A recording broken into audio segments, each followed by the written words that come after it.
This is Susan Sun Nunamaker with sunisthefuture.net. Sitting next to me, we have the wonderful Hazel Henderson, the terrific futurist, scholar, and founder of the Ethical Market Media. Yes. And we have tremendous respect for her, and then we must be able to really try to glean a lot of wonderful insights tonight.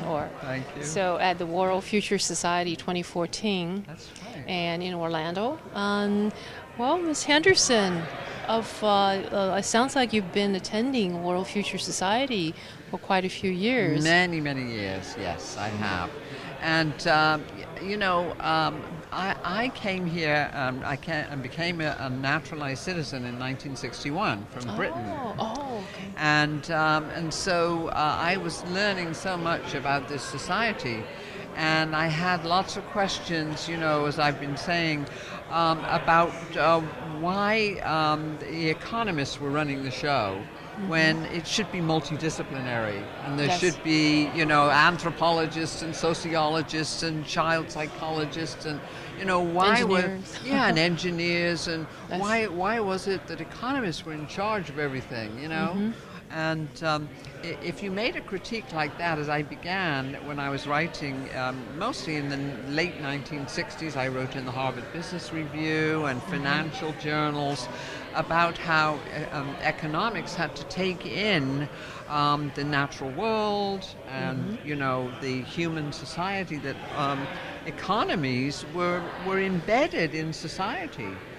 And society is always embedded in ecosystems. Yes. So it had to be a multidisciplinary view. It's but for all of us. Future is for all of us. If you made noises like that, in the USA, this was the Cold War, you run the risk of being called a communist. Oh. See? Oh, yes. And so I found the World Future Society, and I decided, hey, I'm not left or right, I'm ahead.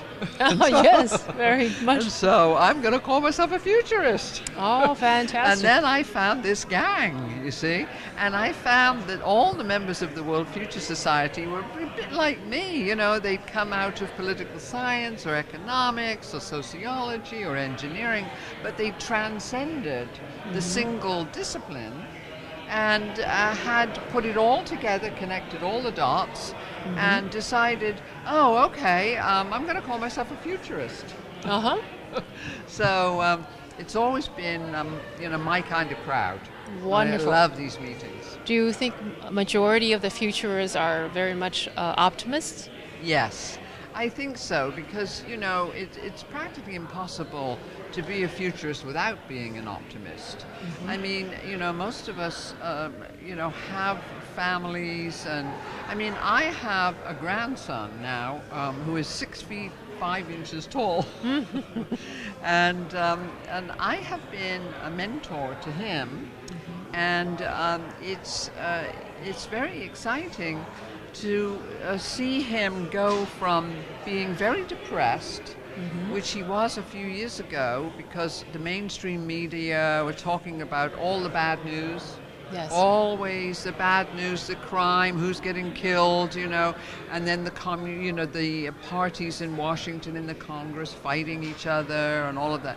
And he used to come and visit me and say, oh, Hazel, I don't think I'm going to have any future. It's going to be awful. Will I ever have a job? Will I ever be able to get married and have children?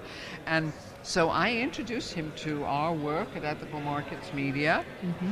And now he has got his bachelor's degree, which he did as a MOOC at the University of Northern Arizona.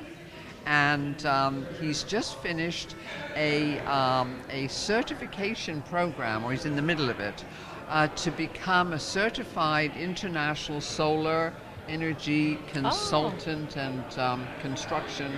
Wonderful.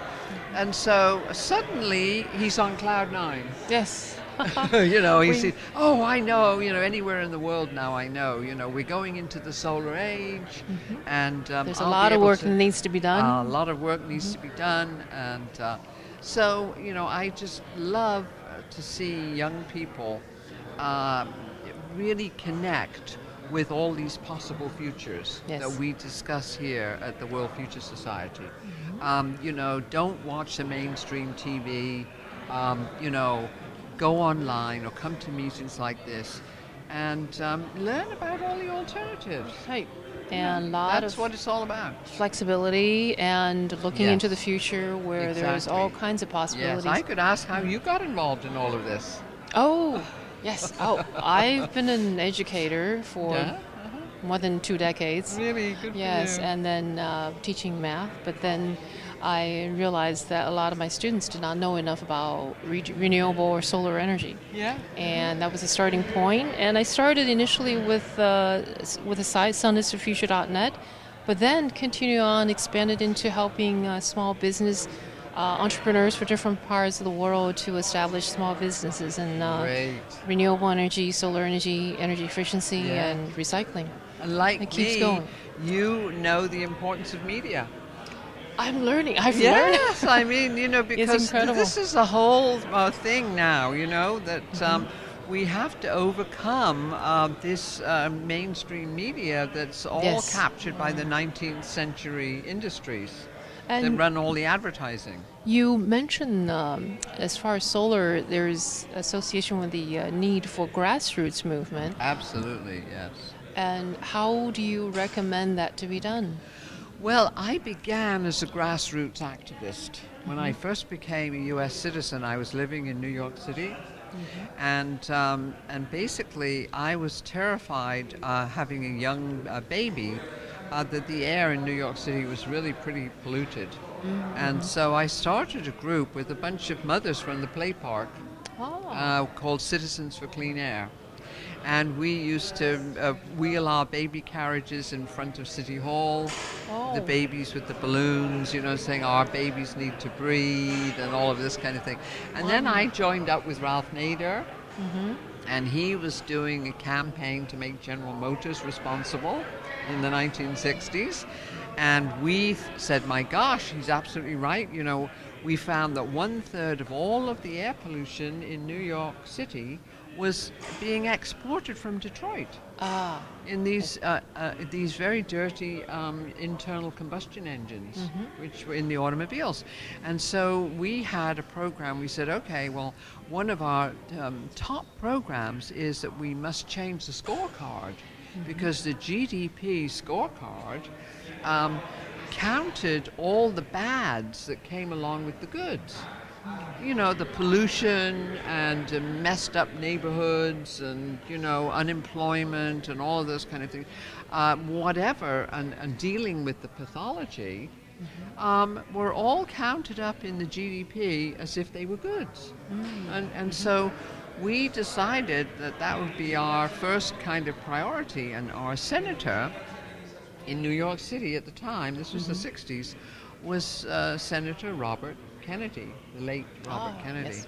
And so we asked him if we could take him on a ride in a helicopter around New York City to show him all the pollution. Yes. And he came on our ride, and, you know, he said, oh my God, you know, look at it. We said, look here, all of coming out of the power plant, the stacks and all of these chimneys, you know. And so then he went on to make a very famous speech a couple of years after that at the University of Kansas. It was 1968, and it's a famous speech about what was wrong with GDP. That, you know, he said that it told us nothing about why we were proud to be Americans, the value of our arts and our education system and our students and our creativity. None of that was in the GDP. So he was a great champion. And then I realized that media was so important, and so it affects all aspects everything. Of I walks of life. I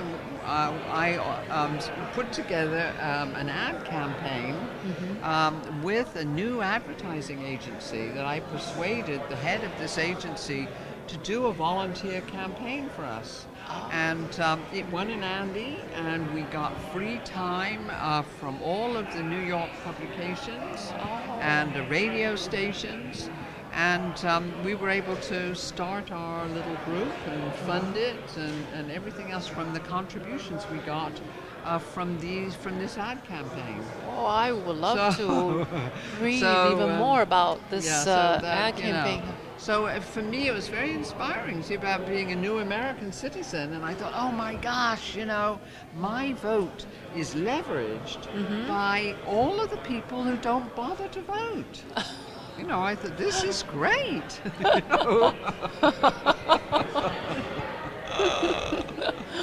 Oh, yes. Oh, yes. Oh, boy. Well, especially now. We need to wake people up, don't we? Yes, we really do, yes. So, it's wonderful to hear about this, because at times we really do need encouragement to keep going. Yeah. We have no choice. I mean, we have to, I mean, we see the younger generation, and it's their world, and all we can do is to support them the best way we can to make sure that there's some kind of a planet left for them. Yes, I hope they care enough to participate in it. A lot of them do. That's why we're starting this MOOC, which will be free to students anywhere in the world. They can just log on, Very good. And, I should get the link from you also. Yes, we're launching it later this month. If people go to ethicalmarkets.com. Okay. And ethicalmarket.com. Is there S after markets? Yes, all one Ethical word, Markets plural. Ethicalmarkets.com. Okay, just ethicalmarkets.com. And they can watch our TV shows at ethicalmarkets.tv. All right. On demand, anytime. And basically, we want this to be free for students all over the world, because, see, I never went to college. And I learned by being an activist, by doing, and by studying, and which is very effective. And and I realized that I was just following my curiosity and my passion to know, and I think all children are like that. And so we are not creating coursework. We're just saying, here we have all of these different pages and these different activities. We invite you into what we call the Ethical Markets Exploratorium. So come in and explore, and we show how each one of our subject areas, if they start by looking at global citizens and the news that I post every day, or Earth system science, or socially responsible investing, or green prosperity, or whatever, they will find out that all of these are linked to each other. We show what all the links are. And so we think that a lot of students just want to learn that way. I think so. They don't necessarily. So we still have to figure out how to help them get some kind of credit. We're going to think about having them write an essay or something like that that we can post. But I think this is the direction education is going. That's far more exploratory. Yeah, I think so, definitely. And targeted toward people's individual interests. And so, I think of myself, I didn't spend any time in a university. I didn't take out any student loans. And I have that's a big problem. And I have 4 honorary degrees anyway, so. Well, with your fund of knowledge, it is no wonder. And we really appreciate that you're being with us today and morning. Thank you so much. And I appreciate I think during this green economy, we'll look forward to seeing and helping you to spread your ethical markets media. Great. Wonderful. And keep in mind, ethicalmarkets.com. Yes, and if we can take this footage and you let us know if we can help post it and get it out there, happy to do that. All right. Well, thank you very much, Thank Hazel. you. Thank you very much. Signing off, Susan Sun Nunamaker with sunisthefuture.net.